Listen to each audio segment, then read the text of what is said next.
Solo everyone, स्वागत है आप सबका प्रकाश चैप्टर के एक नई वीडियो के अंदर। आज का हमारा पहला टॉपिक है रेखीय आवर्धन यानी कि लीनियर मैग्निफिकेशन। देखिए, रेखीय आवर्धन कहते किसे हैं, इसकी परिभाषा क्या है। देखिए यहाँ पर किसी दर्पण या लेंस द्वारा बने प्रतिबिंब की लंबाई और वस्तु की लंबाई के अनुपात को रेखीय आवर्धन कहते हैं। यहाँ पर देखिए, किसी दर्पण या लेंस द्वारा बने प्रतिबिंब की लंबाई, यानी कि किसी दर्पण द्वारा हमने पिछली वीडियो में देखा था दर्पण द्वारा प्रतिबिंब का बनना। तो दर्पण द्वारा जो प्रतिबिंब बन रहा है उसकी लंबाई और बटे में उसके वस्तु की लंबाई के अनुपात को क्या कहते हैं, रेखीय आवर्धन कहते हैं। जैसे मान लीजिए यहां पर ये दर्पण है,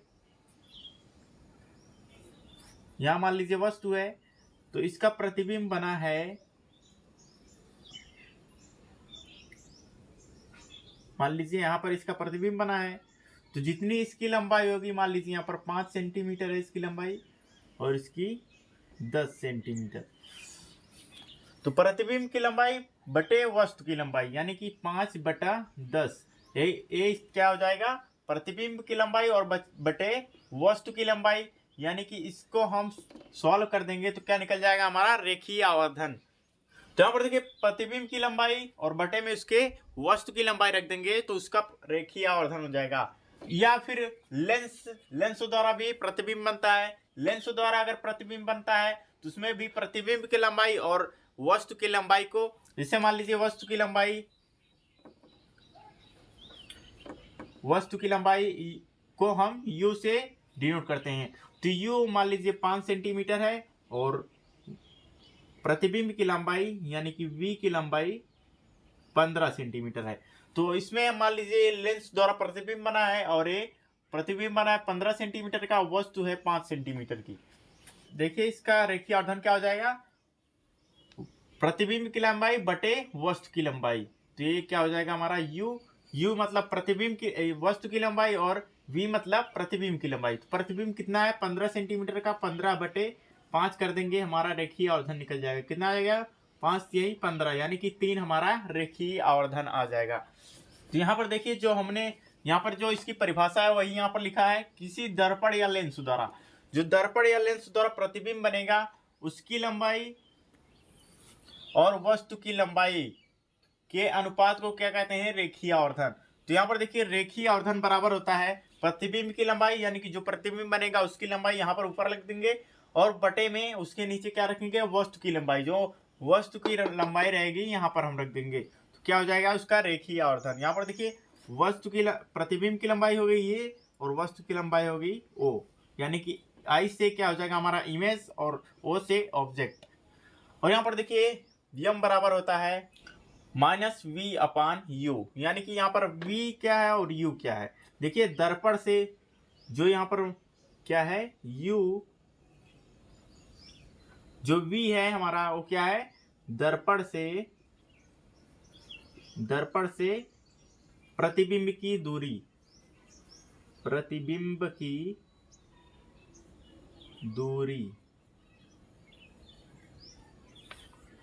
दर्पण से जो जितना दूर प्रतिबिंब रहेगा यहाँ पर इसकी वहां पर रखेंगे, जितना सेंटीमीटर रहेगा यहाँ पर रखेंगे और वस्तु की दूरी जितनी रहेगी नीचे रख देंगे। तो वैसे भी हम इस तरह से भी रेखीय आवर्धन निकाल सकते हैं। रेखीय आवर्धन को हम यम से डिनोट करते हैं। यम बराबर क्या होता है हमारा, I/O। क्या हो जाएगा हमारा रेखीय आवर्धन। तो आइए देखते हैं हमारा अगला टॉपिक कौन सा है। तो यहाँ पर देखिए दोस्तों, यहाँ पर कुछ स्टार पॉइंट हैं, इसे आप याद कर लेंगे तो आपको न्यूमेरिकल लगाने में कोई भी दिक्कत नहीं होगी। तो न्यूमेरिकल आप आसानी से लगा सकते हैं। जैसे यहाँ पर देखिए, समतल दर्पण का रेखीय आवर्धन सदैव 1 होता है, क्योंकि समतल दर्पण सदैव वस्तु के बराबर प्रतिबिंब बनाता है। तो यहाँ पर देखिए, वस्तु का रेखीय आवर्धन बराबर क्या होता है, वस्तु की लंबाई, रेखीय आवर्धन बराबर क्या होता है, प्रतिबिंब की लंबाई बटे वस्तु की लंबाई। तो यहाँ पर मान लीजिए 5 सेंटीमीटर वस्तु की लंबाई है और 5 सेंटीमीटर प्रतिबिंब की लंबाई है। तो यहाँ पर 5 सेंटीमीटर इसकी भी लंबाई है और 5 सेंटीमीटर इसकी भी। तो 5 से 5 में भाग देंगे कितना आ जाएगा, 1 ही आएगा। तो इसलिए समतल दर्पण में जो इसका रेखीय आवर्धन होता है समतल दर्पण का 1 होता है। जैसे कि मान लीजिए हम समतल दर्पण यार जिसे हम अपना फेस देखते हैं वही समतल दर्पण होता है, उसके सामने हम जब खड़ा होते हैं तो हमारे बराबर आकार का ही प्रतिबिंब बनाता है वो। तो इसलिए समतल दर्पण का रेखीय आवर्धन कितना होता है, 1 होता है। तो मान लीजिए हम वस्तु का कार्य करते हैं और हमारा इमेज वह प्रतिबिंब है, तो यहाँ पर प्रतिबिंब बराबर आकार का बन रहा है, तो यहाँ पर जितना प्रतिबिंब बनेगा जितना बड़ा वस्तु है उतना बड़ा प्रतिबिंब है। तो यहाँ पर उसमें हम भाग देंगे तो 1 ही के बराबर आएगा, यानी कि इसका रेखीय आवर्धन कितना होता है, 1 होता है। देखिए हमारा दूसरा पॉइंट क्या है, उत्तल दर्पण का रेखीय आवर्धन सदैव 1 से कम होता है, क्योंकि उत्तल दर्पण वस्तु का प्रतिबिंब सदैव वस्तु से छोटा बनाता है। तो यहाँ पर देखिए रेखीय आवर्धन बराबर क्या होता है, यम बराबर I/O, यानी कि इमेज बटे ऑब्जेक्ट।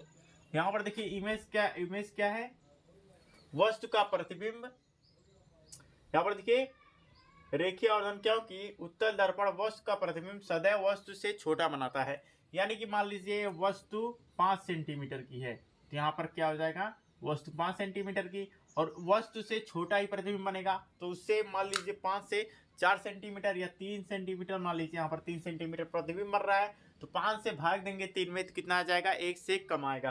तो यहाँ पर इसका रेखीय आवर्धन कितना होता है, 1 से कम होता है।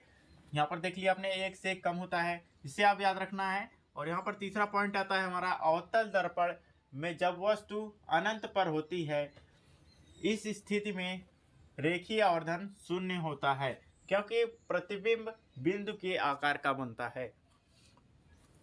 प्रतिबिंब जो हमारा इमेज है वो बिंदु के आकार में बनेगा, यानी कि 0 और बटे में वस्तु कितना है, मान लीजिए बहुत बड़ा है, इनफाइनाइट है, तो यहाँ पर इनफाइनाइट से भाग देंगे 0 में तो क्या आ जाएगा, हमारा 0 आएगा। तो यहाँ पर जो हमारा ये रेखीय आवर्धन कितना आ जाएगा, 0 आएगा इस स्थिति में। यहाँ पर देखिए चौथा पॉइंट क्या है, अवतल दर्पण के सम्मुख जब वस्तु अनंत और वक्रता केंद्र के बीच में हो, इस स्थिति में रेखीय आवर्धन 1 से कम होता है, क्योंकि प्रतिबिंब वस्तु से छोटा बनता है। तो जब वस्तु से छोटा प्रतिबिंब बनेगा, मान लीजिए 4 सेंटीमीटर का प्रतिबिंब बना है, वस्तु 5 सेंटीमीटर के है, तो यहाँ पर 5 से 4 में भाग देंगे तो 1 से कम आएगा, यानी कि हमारा जो प्रतिबिंब है वो छोटा बनेगा वस्तु से। तो इस स्थिति में जो रेखीय आवर्धन आएगा 1 से कम आएगा। तो यहाँ पर देखिए चौथा पॉइंट भी हमारा क्लियर हो गया। अब आइए देखते हैं हमारा पांचवा पॉइंट क्या है, अवतल दर्पण के सम्मुख जब वस्तु वक्रता केंद्र पर हो तो इस स्थिति में रेखीय आवर्धन 1 के बराबर होता है, यानी कि देखिए जब वस्तु वक्रता केंद्र पर हो, जब अवतल दर्पण में हमने देखा था जब वस्तु वक्रता केंद्र पर होती है तो उसका प्रतिबिंब वक्रता केंद्र के नीचे उसके बराबर आकार का बनता था।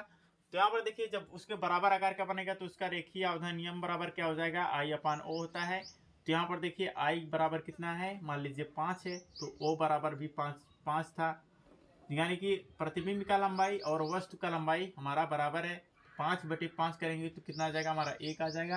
तो इसलिए वस्तु इस स्थिति में रेखीय आवर्धन कितना आएगा, हमारा 1 आएगा। जब वस्तु और प्रतिबिंब बराबर होता है तो उस स्थिति में वह रेखीय आवर्धन 1 होता है। जैसे हमने यहाँ पर देख लिया था समतल दर्पण में वस्तु और प्रतिबिंब की लंबाई समान थी, तो यहाँ पर 1 आएगा, तो यहाँ पर भी 1 ही आएगा।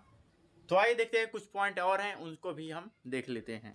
तो यहाँ पर देखिए दोस्तों हमारा अगला पॉइंट है छठा पॉइंट, अवतल दर्पण के सम्मुख, यानी कि अवतल दर्पण के सामने, सम्मुख का मतलब क्या है, उसके सामने जब वस्तु दर्पण के ध्रुव और वक्रता केंद्र के बीच में हो तो इस स्थिति में रेखीय आवर्धन सदैव 1 से अधिक होता है, क्योंकि प्रतिबिंब का आकार वस्तु से बड़ा होता है। यहाँ पर देखिए यम बराबर प्रतिबिंब का आकार वस्तु से बड़ा होता है, तो ऊपर क्या होता है, I/O, यानी कि प्रतिबिंब का आकार मतलब प्रतिबिंब 5 सेंटीमीटर का बना है और वस्तु कितना है, 4 सेंटीमीटर का मान लीजिए, तो यहाँ पर 4 से अगर भाग देंगे 5 में तो 1 से बड़ा आएगा। तो यहाँ पर जिसे 4 से भाग देंगे 5 में, 4 से भाग देंगे तो 1 बार जाएगी और दशमलव में कुछ आएगा। तो यहाँ पर 1 से बड़ा इस समय प्रतिबिंब बनेगा।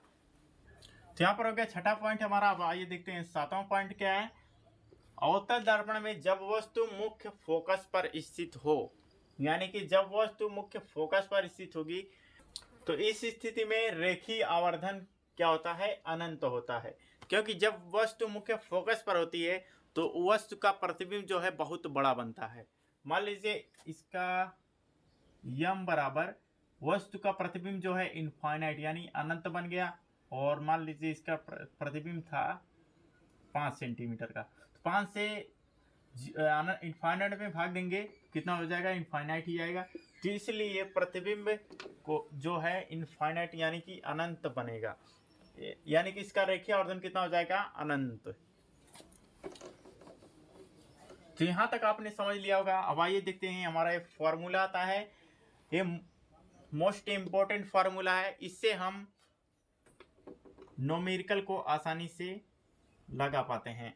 तो ये फार्मूला है, बहुत यूजफुल है। देखिए 1/f, यानी कि 1/f क्या है, f जो है फोकस दूरी है, किसकी, दर्पण की फोकस दूरी। तो दर्पण के ध्रुव से फोकस के बीच की दूरी है। तो यहाँ पर जो इसके बीच की दूरी रहेगी उसको क्या कहेंगे, फोकस दूरी। वो हो गई हमारी फोकस दूरी। और यहाँ पर देखिए बराबर है 1/v। तो यहाँ पर v का मतलब क्या है, v का मतलब प्रतिबिंब की दूरी, दर्पण के ध्रुव से प्रतिबिंब की दूरी, और प्लस 1/u। u का मतलब क्या है, ध्रुव से वस्तु की दूरी। तो इसमें से मान लीजिए आपको फोकस दूरी नहीं पता है, दर्पण का प्रतिबिंब दिया है, प्रतिबिंब की दूरी और वस्तु की दूरी दिया है, तो आप इससे फोकस दूरी निकाल सकते हैं। इसमें से मान लीजिए प्रतिबिंब की दूरी नहीं दिया है तो प्रतिबिंब की दूरी निकाल सकते हैं, और वस्तु की दूरी नहीं दिया है तो वस्तु की दूरी भी निकाल सकते हैं। तो यहाँ पर देख लिए f बराबर दर्पण की फोकस दूरी, और v बराबर दर्पण से प्रतिबिंब की दूरी, u बराबर दर्पण से वस्तु की दूरी। तो इतना आपने समझ लिया होगा। इस फार्मूले का आप नोट कर लीजिए, बहुत ही यूजफुल है फार्मूला। तो चलिए अब आगे बढ़ते हैं, हमारा अगला टॉपिक क्या है आइए उससे भी देखते हैं। तो यहाँ पर देखिए हमारा दोस्तों अगला पॉइंट है चिन्ह परिपाठी, यानी कि हम चिन्ह को किस तरह से लगाएंगे। तो यहाँ पर मान लीजिए देखिए हमारा चिन्ह परिपाठी है, इसको हम मैथ में देखे होंगे। तो देखिए y अक्ष है और ये x अक्ष। तो यहाँ पर देखिए y अक्ष में ऊपर की दूरी हम क्या लेते हैं, प्लस में, और नीचे की दूरी माइनस में लेते हैं, और यहाँ पर x अक्ष में लेफ्ट साइड की दूरी माइनस में लेते हैं और राइट साइड की प्लस में। तो वही है। तो यहाँ पर हम इसी से ही चिन्ह परिपाठी बनाएंगे। तो यहाँ पर देखिए यहाँ पर मान लीजिए दर्पण का ध्रुव है यहाँ पर केंद्र पर इसके। तो यहाँ पर जब दर्पण का ध्रुव है तो इससे हम दर्पण के ध्रुव से, मान लीजिए दर्पण है, ये दर्पण है, इसका ध्रुव यहाँ पर है, तो दर्पण के ध्रुव से लेफ्ट साइड की दूरियां क्या लेते हैं, हम माइनस लेते हैं। तो अगर दर्पण में इस साइड वस्तु रखेंगे तो वस्तु जो है दर्पण से लेफ्ट साइड रखी है, तो इसकी दूरी, दर्पण से इसकी दूरी हमेशा हम क्या लेंगे, माइनस में लेंगे। तो यहाँ पर देखिए वस्तु की दूरी क्या है, माइनस में है।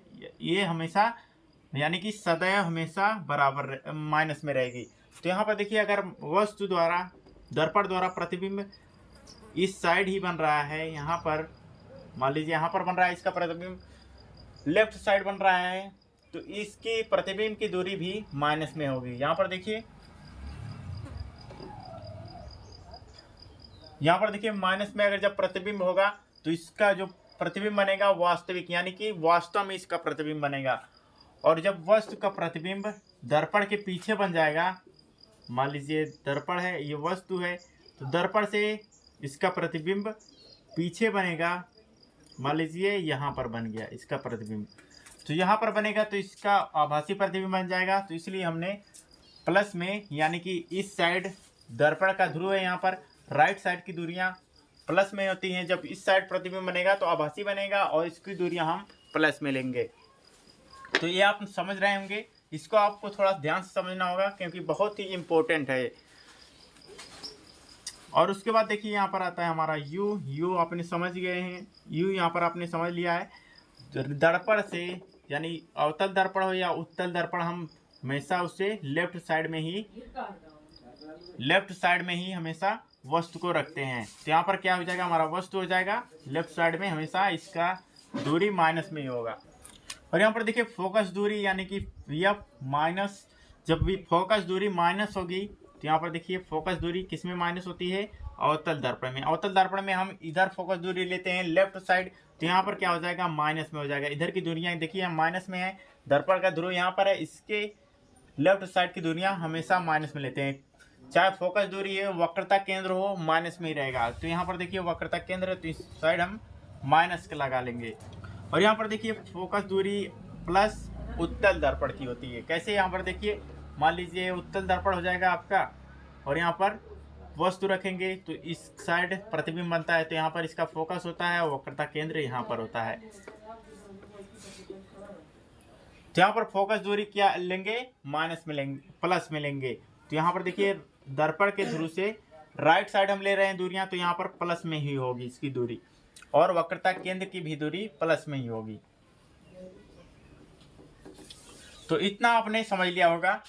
तो यहाँ तो दोस्तों आपने समझ लिया होगा। तो आज का बस वीडियो यहीं पर एंड करते हैं। बस क्वेश्चन में आपको यहीं से ज़्यादातर पूछता है चिन्ह परिपाटी से। आपको चिन्ह रखना आ जाएगा तो आप न्यूमेरिकल आसानी से कर सकते हैं। तो दोस्तों आज की वीडियो में बस इतना ही। अब मिलते हैं नेक्स्ट वीडियो में किसी नेक्स्ट टॉपिक के साथ। तब तक के लिए जय हिंद, जय भारत।